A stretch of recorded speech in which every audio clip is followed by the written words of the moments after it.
সকলোৱে জানে অসমত যি ৬ জনগোষ্ঠীৰ জনজাতিকৰণ এতিয়া দীৰ্ঘদিনীয়া এটা দাবী আছিলে, সেই দাবীটো অনুসৰি যোৱা ২৯ তাৰিখে অসমৰ বিধানসভাত মন্ত্ৰীগোটে এটি প্ৰতিবেদন দাখিল কৰে। আমাৰ যি ৬ জনগোষ্ঠী আছিল, কোচ ৰাজবংশী, টাই আহোম, মটক মৰাণকে আদি কৰি যি আমাৰ ৬ জনগোষ্ঠী আছিল, এই ৬ জনগোষ্ঠীক জনজাতিকৰণ কৰাৰ উপলক্ষে কেনেদৰে জনজাতিকৰণ কৰা যাব, তাৰ কাৰণে এই ২৯ নৱেম্বৰ তাৰিখে মন্ত্ৰীগোটে এটি প্ৰতিবেদন দাখিল কৰে। আমি বিভিন্ন সামাজিক মাধ্যমত দেখা পাবলৈ সক্ষম হৈছোঁ যে বিভিন্ন অনুষ্ঠান প্ৰতিষ্ঠান, শৈক্ষিক প্ৰতিষ্ঠানত আমাৰ যি বড়ো ভাইসকল আছে, তেখেতসকলৰ ছাত্ৰ ছাত্ৰীসকলে এই জনজাতিকৰণৰ বিৰোধিতা কৰি আছে। আমি তেখেতসকলক অনুৰোধ জনাইছোঁ, জনজাতিকৰণটো আমি কেৱল আমাৰ অধিকাৰ, আমাৰ যি ৬ জনগোষ্ঠী আছে, ৬ জনগোষ্ঠীৰ ৰাজনৈতিক আৰু মাটিৰ অধিকাৰৰ কাৰণে আমি কৰি আছোঁ। কাৰণ আপোনালোকে সকলোৱে জানে অবিভক্ত গোৱালপাৰা আমাৰ কোচ ৰাজবংশীসকলৰ এটি অন্যতম ঠাই বুলি আমি ক'ব পাৰোঁ। অসমৰ ভিতৰত আমাৰ অবিভক্ত গোৱালপাৰা ঠাই। আজি সেই অবিভক্ত গোৱালপাৰাত আমাৰ কোচ ৰাজবংশী জনগোষ্ঠীৰ যি আমি জাতিটো আছোঁ, এই জাতিটোৰ অৱস্থা কি হৈছে আপোনালোক সকলোৱে জানে। আজি আমাৰ এইখিনি ঠাইত আমাৰ জনগোষ্ঠীৰ পৰা আমাৰ প্ৰতিনিধি না নিৰ্বাচনত জিকি আহিব পাৰে। আমাৰ এনেকুৱা হৈছে, আমাৰ জনগোষ্ঠীৰ যি লিডাৰ বা নেতৃত্ব, সেই নেতৃত্ব ঘৰতে আহি আন মানুহে পিটি থৈ যাব পাৰে, পিটি থৈ যায়। এনেকুৱা আমি পৰিস্থিতিৰ সন্মুখীন হৈছোঁ, যাৰ কাৰণে আমি এটা ডিমাণ্ড জনাইছোঁ যে আমাৰ এই জনগোষ্ঠীটোক জনজাতিকৰণ কৰিব লাগে, ৰাজনৈতিকভাৱে আমাক সুৰক্ষা দিব লাগে আৰু আমাৰ মাটি সুৰক্ষা দিব লাগে। কাৰণ আমাৰ যদি মাটি সুৰক্ষা নহয়, তেতিয়াহ'লে আমাৰ যি অৱস্থা আছে আজিতকৈ আৰু শোচনীয় অৱস্থা হ'ব, যাৰ কাৰণে আমি SC ডিমাণ্ড কৰিছোঁ। ইয়াৰ লগে লগে আমি এইটো কথা স্পষ্টভাৱে জনাই দিব বিচাৰিছোঁ যে আমি হয় SC ডিমাণ্ড কৰিছোঁ, কিন্তু আমি কাৰো অধিকাৰ বিচৰা নাই। আমি অসম চৰকাৰক অনুৰোধ জনাইছোঁ, আমাক SC দিয়ক, কিন্তু কাৰো অধিকাৰ খৰ্গ কৰি আমাক SC নালাগে। আমাক SC দিয়ক, আমাক মাটিৰ সুৰক্ষা দিয়ক, আমাক ৰাজনৈতিক সুৰক্ষা দিয়ক। ইয়াৰ লগে লগে আমি জনাইছোঁ যে যি STকৰণ আছে, সেই STত আমাৰ জনগোষ্ঠীটো এড হোৱাৰ লগে লগে যি পুৰণা যি আমাৰ STসকল আছে, সেই STসকলৰ যাতে ক্ষমতা কোনো প্ৰকাৰে নষ্ট হ'ব নোৱাৰে, হানি হ'ব নোৱাৰে, বিঘিনি হ'ব নোৱাৰে, চৰকাৰখনে এইটো কথা যাতে লক্ষ্য ৰাখে।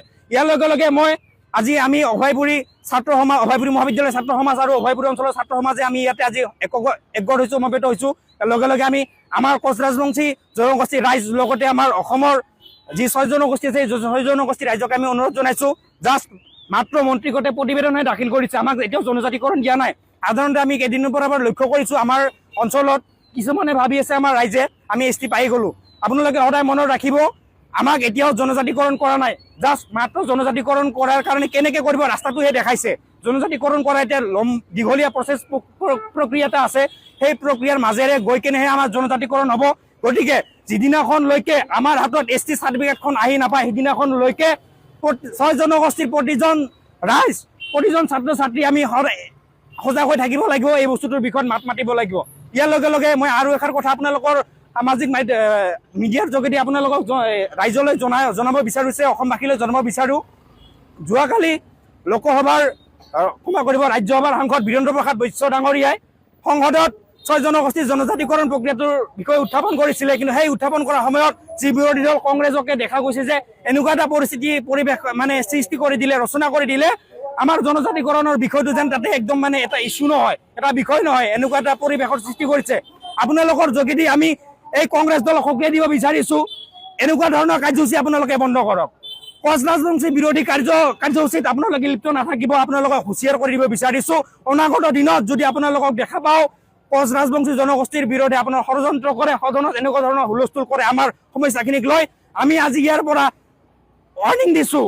আমি ইয়াৰ পৰা তেখেতসকলক একদম সকীয়াই দিব বিচাৰিছোঁ যে যদি অনাগত দিন এনেকুৱা ঘটনা হয়, তেতিয়াহ'লে আমি এই যি কংগ্ৰেছ দল আছে, এই কংগ্ৰেছ দলক আমাৰ যি ৬ জনগোষ্ঠী কোচ ৰাজবংশীকে আদি কৰি আমাৰ যি ৬ জনগোষ্ঠী এৰিয়া আছে, সেই এৰিয়াসমূহৰ ভিতৰত কংগ্ৰেছ দল নিষিদ্ধ বুলি আমি ঘোষণা কৰি দিম আৰু কংগ্ৰেছ দলক নিষিদ্ধ কৰাৰ কাৰণে আমি আন্দোলন তীব্ৰভাৱে গঢ়ি তুলিম। এইখিনিয়ে। আৰু মই অসম চৰকাৰক অনুৰোধ জনাইছোঁ, আমাৰ যি ৬ জনগোষ্ঠীৰ জনজাতিকৰণৰ যি দীৰ্ঘদিনীয়া দাবী, এই দীৰ্ঘদিনীয়া দাবী যদি চৰকাৰখনে সঁচাই খিলঞ্জীয়াৰ পক্ষ থাকে, তেতিয়াহ'লে এই যি দীৰ্ঘদিনীয়া দাবী ৬ জনগোষ্ঠীৰ জনজাতিকৰণ অনতিবিলম্বে ৬ জনগোষ্ঠীক জনজাতিকৰণ কৰিব, আমাৰ এই খিলঞ্জীয়া ভূমিপুত্ৰসকলক সুৰক্ষা দিব, এইখিনি আশা ৰাখিছোঁ।